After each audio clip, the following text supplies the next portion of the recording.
The pandemic is certainly creating stressful times at home, especially for those parenting young children. Corinne is here from Southwest Montessori Academy with some helpful tips to get us through this time. It's one thing when you send kids off to school every day and teachers, help, and kids have more of a routine. This has just created such a different environment for all of us. So give me some tips, some helpful suggestions for parents who are trying to parent through this challenging time. Yes, absolutely. I mean, let's just face it, this is a really hard time for parents right now, especially parents of young children. Yes. And really, there's no such thing as a perfect parent. So my advice would be to invite parents to look at their children's misbehavior through a different lens. Really looking at that very misbehavior as the opportunity to help their children learn important life skills and characteristics. So at Southwest Montessori Academy, we use a program called Positive Discipline, and we teach it to our parent community and to our staff.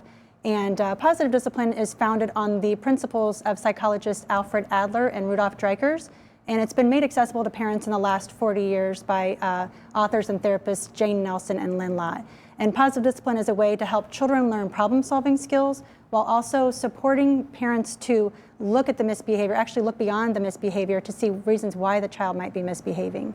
And we're showing a graphic here. You guys are going to help us learn that or give us an opportunity to. I want to talk some more about that in a minute, but give me an example of what positive discipline might look like in my home. Give me a practical example. Right. So, well, really having a positive discipline in the home starts with having a respectful connection with your child, and then setting limits and following through in a way that is kind and firm at the same time. So, what would it look like to be kind and firm at the same time? So here's an example. Let's just say it's bedtime, a child's been watching TV, and they're just begging for that one more TV show. And of course, being kind means acknowledging the child's feelings and saying, I know, I love watching TV too, and I see you're really enjoying it. And then the firm part is following through and saying, and it's time to turn the TV off. Well, of course, the child's going to melt down and cry and beg for another TV show. But when we follow through consistently with being kind and firm at the same time, you end up having less power struggles over time. So when you think about a misbehaving child, it is really a discouraged child. So if you think about the analogy of an iceberg, you see what's on the surface. Sure. That's the misbehavior people tend to focus on. But what's down below the surface is that unmet need within the child. And really, all humans have this deep desire for belonging and significance. Not just children, adults have it too, right? So we look at the misbehavior and we can think of other ways that why is the child behaving this way?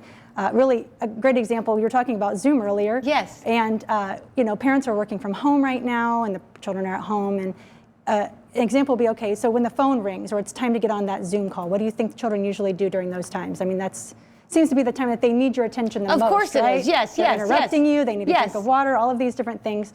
And really, it could just be that the child is only feeling a sense of belonging and significance when they're having your full attention. Or it could be that they're really wanting to be in control of your time.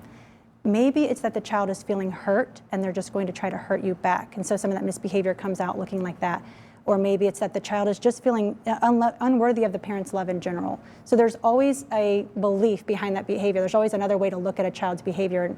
And they just have these misbeliefs thinking that they're going to have belonging and significance this way. I mean, obviously it's subconscious, but sure. So positive discipline workshops are ways for parents to learn tools and techniques. And it's not just about tools and techniques, it's also about learning about ourselves, learning about our children, accepting that we're all imperfect, and that mistakes that adults make and children are just opportunities to learn. Absolutely. We got to give ourselves some grace too, and give our kids some grace because they are in the same scary situation we are. Well, you are going to have this 6-week Zoom course. It's going to be every Thursday, January 14th through February 18th, 7 to 9 p.m. And we can come to this via Zoom. Right, absolutely. And all we have to do is call the school or go to the website to register, right? Correct. There's actually, we're using a Sign Up Genius link. Okay. So if you go to the website, there's a way to click there. And really becoming part of a positive discipline workshop is a way to connect with other parents who are also struggling and be able to get a community of support.